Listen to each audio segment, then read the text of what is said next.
Assalamualaikum warahmatullahi wabarakatuh. Waalaikumsalam warahmatullahi wabarakatuh. Perkenalkan, nama saya Abdul Rafi Aziz dari SMA IT Al Ittihad. Dan pada pagi hari ini kita akan mewawancara Bapak Kadis Kota Pekanbaru, yaitu Bapak Yuliarso, dalam rangka PAT, penilaian akhir tahun SMA IT Al Ittihad. Dan saya akan mewawancara Bapak Yuliarso terkait beberapa isu sosial yang terkait dengan isu. Selamat pagi, Pak. Selamat pagi. Saya akan menanyakan beberapa pertanyaan. Pertanyaan yang pertama, mengapa tarif parkir di Pekanbaru naik harga, Pak? Baik, terima kasih Adik Aziz, Ananda Aziz, bahwa tarif parkir ini sebenarnya adalah harga tarif yang ditetapkan oleh pemerintah, yang sebenarnya harga itu sudah dilakukan survei di mana-mana. Di kota-kota lain, di kota besar maupun kecil, itu rata-rata tarif parkir itu antara untuk roda 2 antara 1.000 sampai dengan 3.000. Kemudian untuk roda 4 itu 2.000 sampai 5.000. Nah, sebelumnya pemerintah Kota Pekanbaru masih memberlakukan tarif 1.000 untuk roda 2 dan 2.000 untuk roda 4. Ini sudah berlangsung sejak tahun 80 sampai dengan tahun 2021. Nah, dalam waktu yang cukup panjang, 41 tahun, itu harga tarif parkir itu tidak pernah kita lakukan evaluasi. Nah, maka pada tahun 2021 kita melakukan evaluasi dengan mengambil survei pada masyarakat.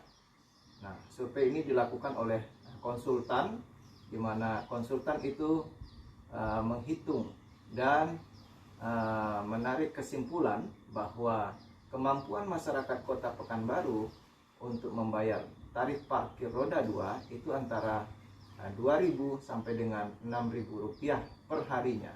Kemudian untuk roda 4 itu antara 3.000 sampai dengan 9.000 rupiah per harinya.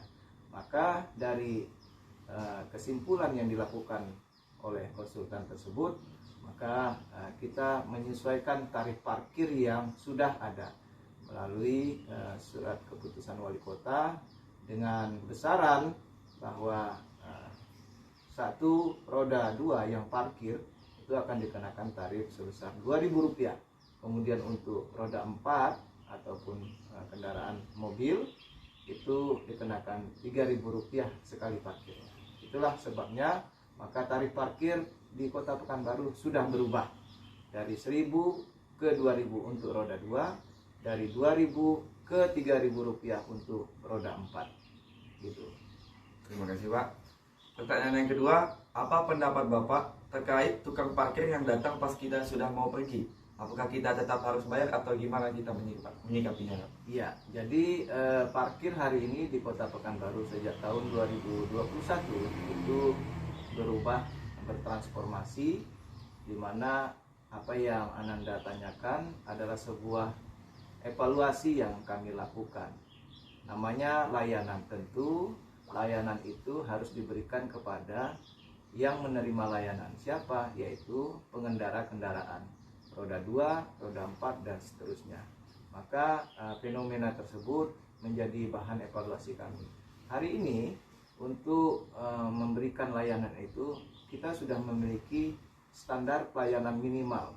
Nah, jadi para jukir atau juru parkir tersebut harus melakukan beberapa hal, antara lain pertama menyambut kedatangan dari pengendara, kemudian mengantarkan pengendara ke ruang parkir yang sudah disediakan, yang ketiga memberikan karcis, yang keempat mengantarkan pengendara apabila dia mau keluar, dan hal lain yang dianggap perlu dalam rangka memberikan pelayanan. Apabila seperti contohnya kalau hari hujan, dia bisa memayungi pengendara untuk menuju kendaraannya, apakah roda 2 ataupun roda 4. Kemudian apabila ada pengendara itu keluar dari swalayan membawa barang, mungkin dia bisa membantu untuk mengangkatkan barang tersebut ke kendaraannya.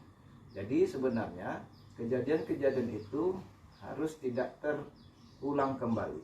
karena banyak sekali pengaduan masyarakat di mana para jukir itu baru muncul ketika kendaraan akan keluar.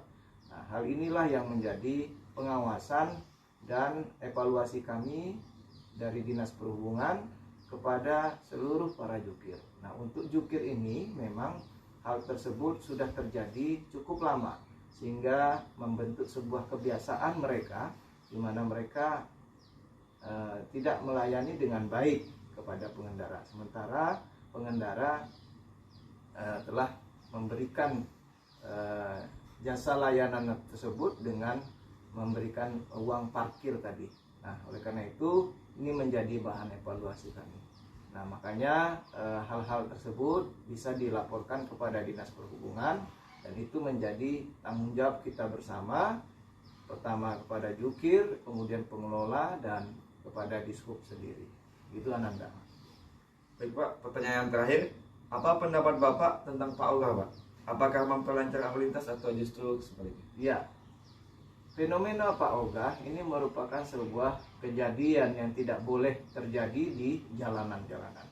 Karena sesungguhnya Pak Ogah itu adalah orang ataupun warga yang berinisiatif untuk seolah-olah membantu memperlancar arus lalu lintas. Sementara dia adalah orang yang tidak secara resmi ataupun secara kekhususan ditugaskan oleh pemerintah. Jadi ini adalah inisiatif sendiri. Nah, sementara untuk pengaturan lalu lintas tersebut sudah ada tata caranya. Pertama adalah rambu, penetapan rambu ataupun peletakan rambu. Yang kedua, tentu orang yang ditugaskan sudah diberikan kewenangan maupun pembekalan bagaimana mengatur lalu lintas. Antara lain kita bisa lihat adanya orang Dishub, kemudian ada Pak Polisi, Satlantas, Satuan Lalu Lintas, kemudian orang-orang tertentu yang memang sudah diberikan tugas, ya, misalkan bantuan polisi, orang-orang Banpol yang memiliki atribut dan identitas untuk membantu kelancaran lalu lintas. Nah, sementara Pak Ogah ini adalah orang-orang sendiri yang berinisiatif sendiri, tidak ada penugasan, tidak punya bekal dan pengetahuan untuk mengatur lalu lintas. Maka ini merupakan sebuah gangguan lalu lintas. Nah, oleh karena itu Pak Ogah ini merupakan hal yang tidak boleh terjadi di jalanan, karena ini adalah sebuah hal yang mengganggu kelancaran lalu lintas. Oleh karena itu kita juga diminta seluruh warga, terutama pengendara kendaraan roda 2 maupun roda 4, untuk tidak memberikan tips, ya, berupa uang receh mulai dari Rp100 sampai berapapun, sehingga secara otomatis nantinya mereka ini tidak akan berada di sana, karena motivasi mereka adalah untuk mendapatkan tips tadi. Nah, kalau kita melakukan tindakan ini agak sulit. Kenapa? Karena mereka ini adalah dapat dikategorikan ke dalam kelompok pengemis, ya, pengemis, sehingga ini adalah masalah sosial. Nah, oleh karena itu untuk mencegahnya secara bersama-sama, mari kita dengan masyarakat untuk tidak memberikan tips. Sekali lagi, tidak memberikan tips, karena dengan tips itulah dia akan bertahan. Apabila tips tidak diberikan, maka dia akan jera sendirinya. Demikian Ananda.